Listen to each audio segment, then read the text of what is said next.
Chapter 15 of Great Expectations, by Charles Dickens.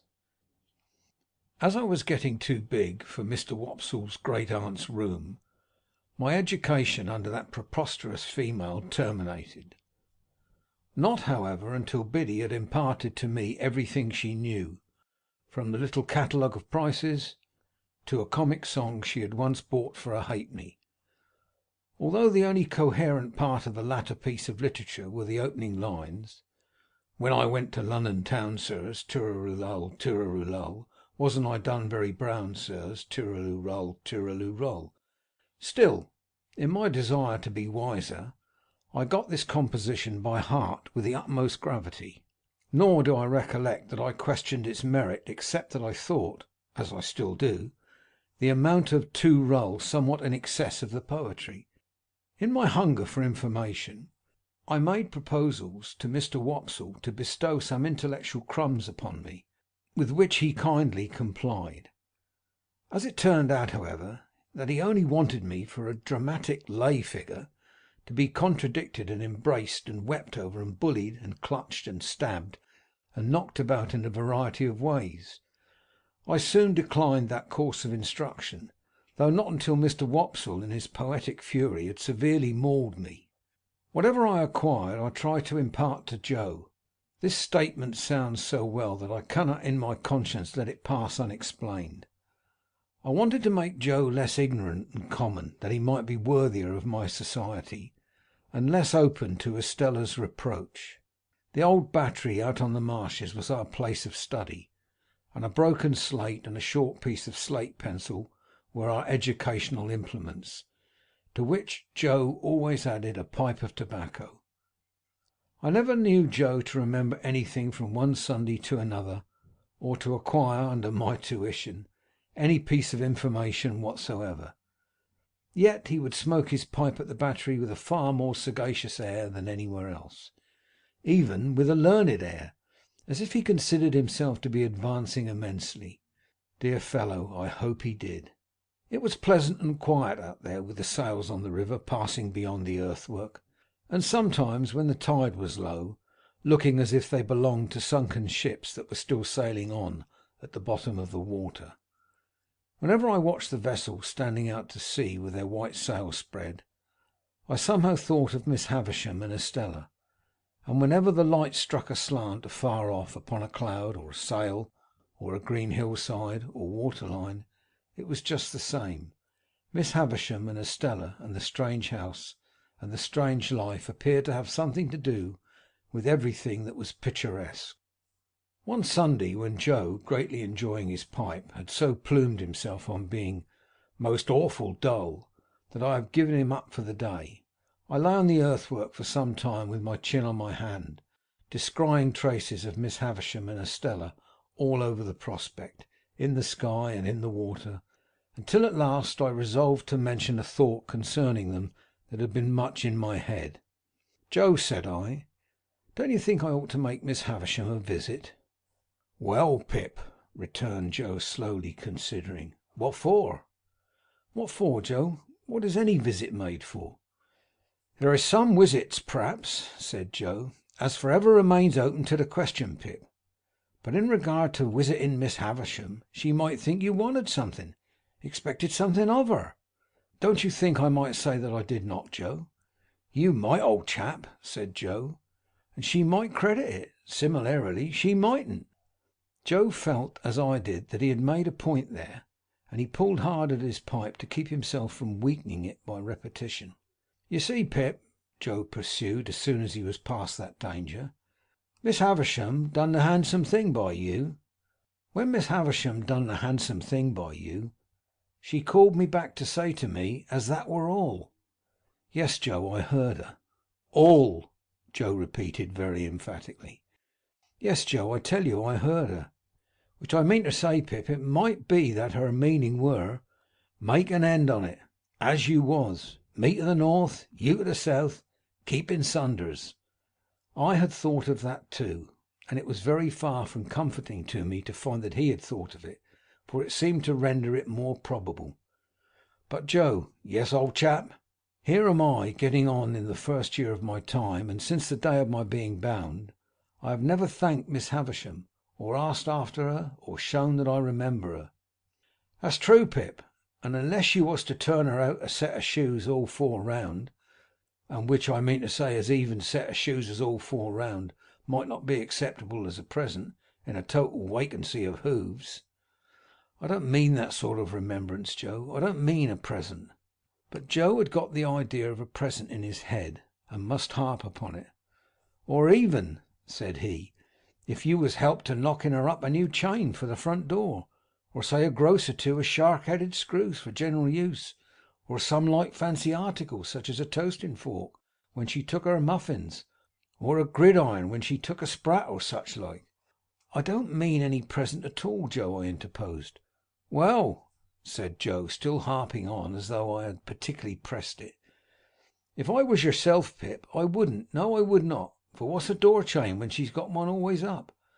And shark headers is open to misrepresentations. And if it was a toasting fork, you'd go into brass and do yourself no credit.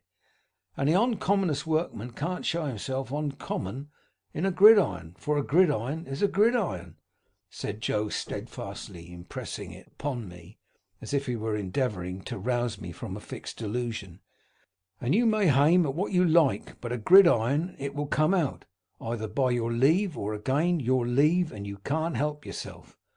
"My dear Joe," I cried in desperation, taking hold of his coat, "don't go on in that way. I never thought of making Miss Havisham any present." "No, Pip," Joe assented, as if he had been contending for that all along, "and what I say to you is, you are right, Pip." "Yes, Joe, but what I wanted to say was, that as we are rather slack just now, if you would give me a half holiday to morrow, I think I would go up town and make a call on Mrs. Havisham." "Which her name," said Joe gravely, "ain't Esther Havisham, Pip, unless she have been rechristened." "I know, Joe, I know. It was a slip of mine. What do you think of it, Joe?" In brief, Joe thought that if I had thought well of it, he thought well of it. But he was particular in stipulating that if I were not received with cordiality, or if I were not encouraged to repeat my visit as a visit which had no ulterior object, but was simply one of gratitude for a favour received, then this experimental trip should have no successor. By these conditions I promised to abide. Now Joe kept a journeyman at weekly wages, whose name was Orlick. He pretended that his Christian name was Dolger, a clear impossibility, but he was a fellow of that obstinate disposition that I believe him to have been the prey of no delusion in this particular, but wilfully to have imposed that name upon the village as an affront to its understanding. He was a broad-shouldered, loose-limbed, swarthy fellow of great strength, never in a hurry, and always slouching. He never even seemed to come to his work on purpose, but would slouch in as if by mere accident, and when he went to the Jolly Bargeman to eat his dinner, or went away at night, he would slouch out like Cain or the Wandering Jew, as if he had no idea where he was going, and no intention of ever coming back. He lodged at a sluice keeper's out on the marshes, and on working days would come slouching in from his hermitage, with his hands in his pockets, and his dinner loosely tied in a bundle round his neck, dangling on his back. On Sundays he mostly lay all day in the sluice gates, or stood against the ricks and barns.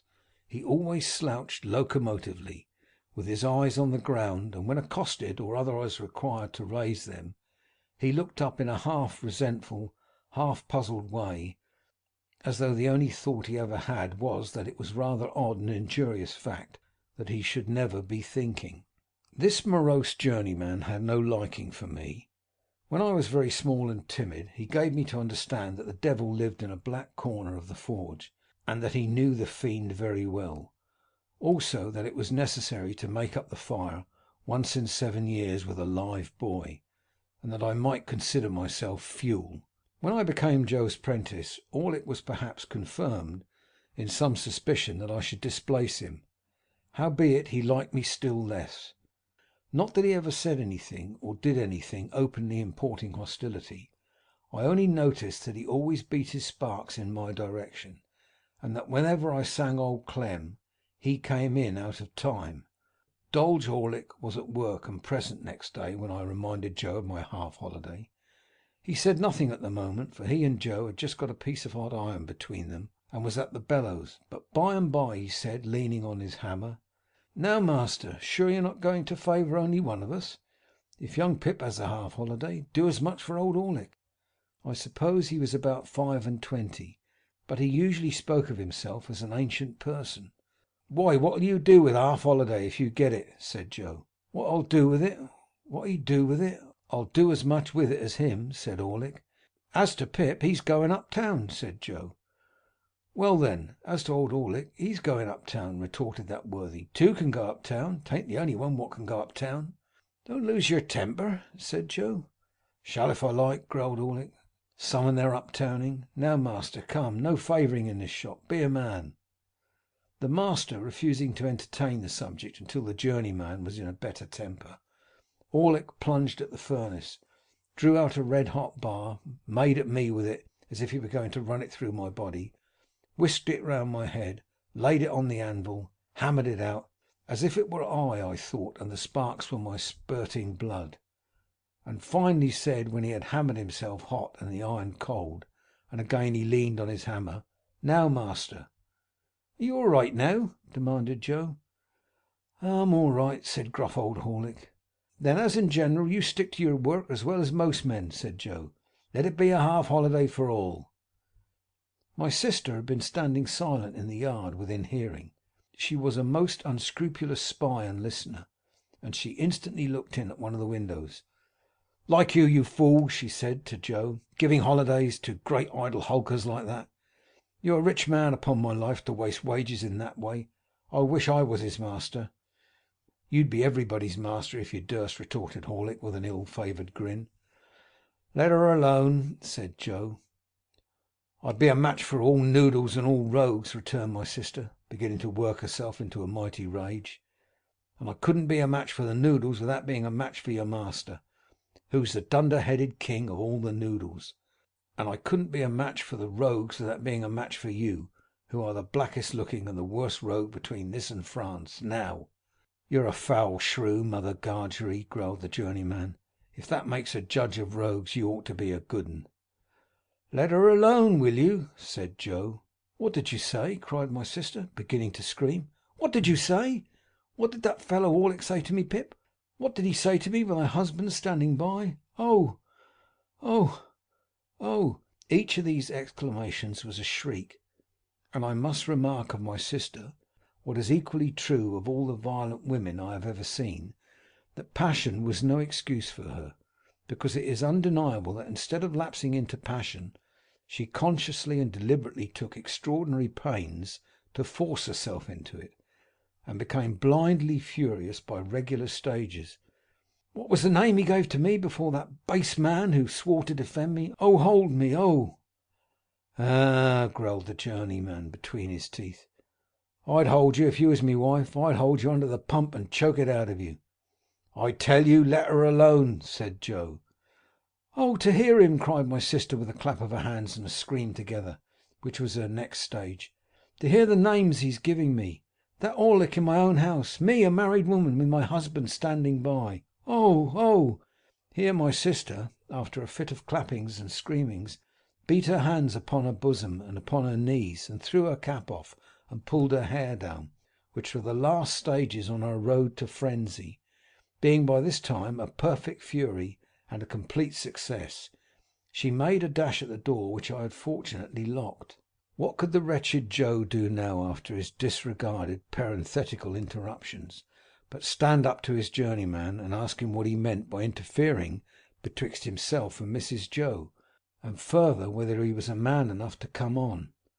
Old Orlick felt that the situation admitted of nothing less than coming on, and was on his defence straight away. So, without so much as putting off their singed and burnt aprons, they went at one another like two giants. But if any man in that neighbourhood could stand up long against Joe, I never saw the man. Orlick, as if he had been of no more account than the pale young gentleman, was very soon among the coal dust, and in no hurry to come out of it.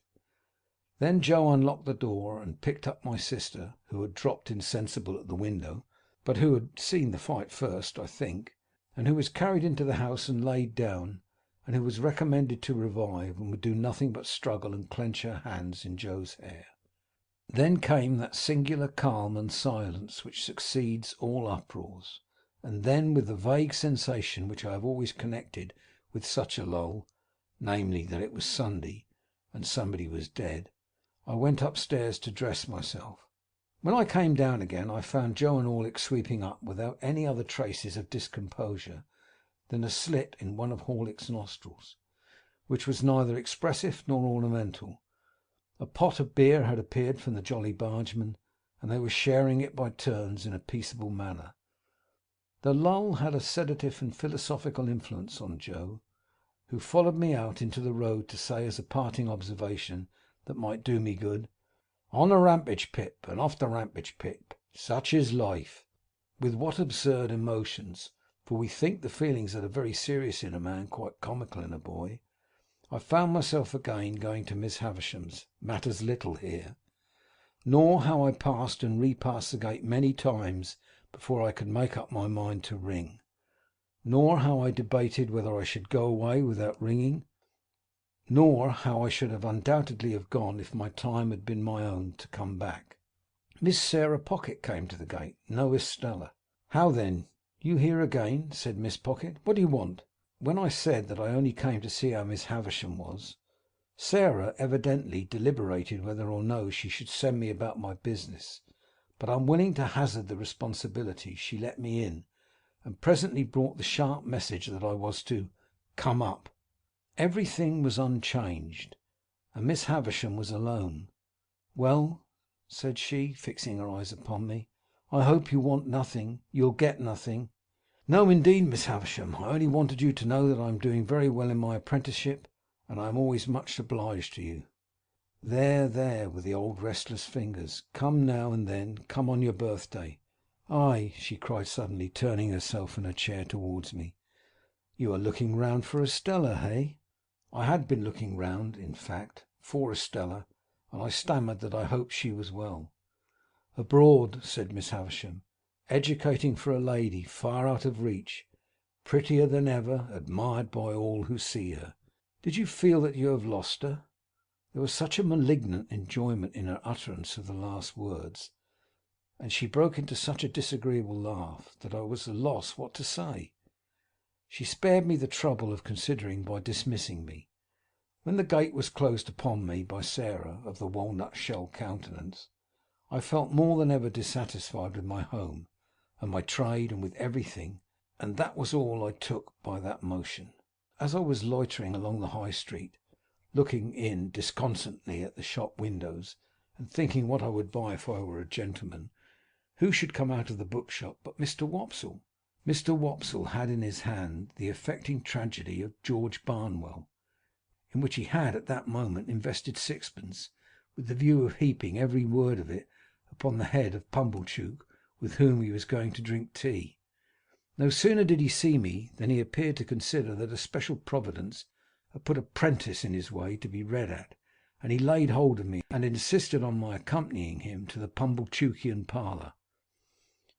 As I knew it would be miserable at home, and as the nights were dark and the way was dreary, and almost any companionship on the road was better than none, I made no great resistance. Consequently we turned into Pumblechook's just as the street and the shops were lighting up. As I never assisted at any other representation of George Barnwell, I don't know how long it may usually take, but I know very well that it took until 9:30 o'clock that night, and that when Mr. Wopsle got into Newgate, I thought he would never go to the scaffold. He became so much slower than at any former period of his disgraceful career. I thought it a little too much that he should complain of being cut short in his flower after all, as if he had not been running to seed, leaf after leaf, ever since his course began. This, however, was a mere question of length and wearisomeness. What stung me was the identification of the whole affair with my unoffending self.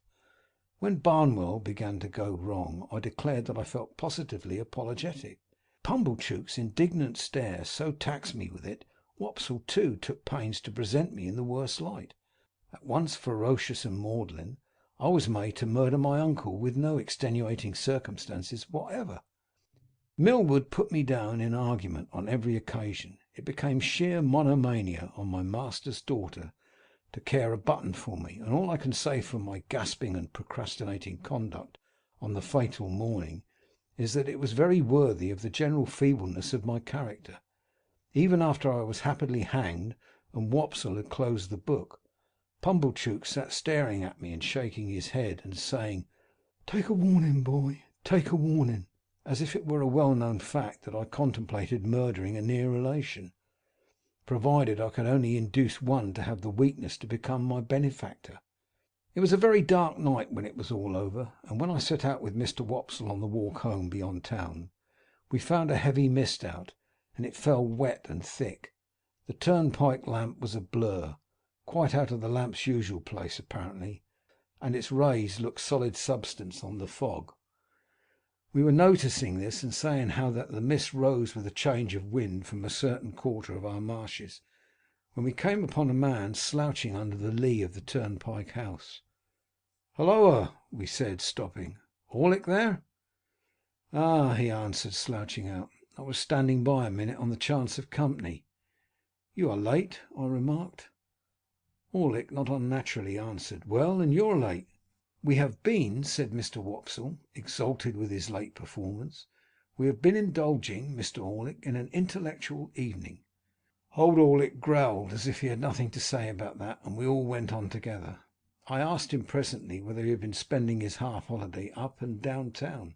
"Yes," said he, "all of it. I come in behind yourself. I didn't see you, but I must have been pretty close behind you. By the by, the guns is going again." "At the hulks?" said I. "Ay, there's some of the birds flown from the cages. The guns have been going since dark about. You'll hear one presently." In effect, we had not walked many yards further when the well-remembered boom came towards us, deadened by the mist, and heavily rolled away along the low grounds by the river, as if it were pursuing and threatening the fugitives. "A good night for cutting off in," said Orlick. "We'd be puzzled how to bring down a jail bird on the wing to-night." The subject was a suggestive one to me, and I thought about it in silence. Mr. Wopsle, as the ill-requited uncle of the evening's tragedy, fell to meditating aloud in his garden at Camberwell. Orlick, with his hands in his pockets, slouched heavily at my side. It was very dark, very wet, very muddy, and so we splashed along. Now and then the sound of the signal cannon broke upon us again, and again rolled sulkily along the course of the river.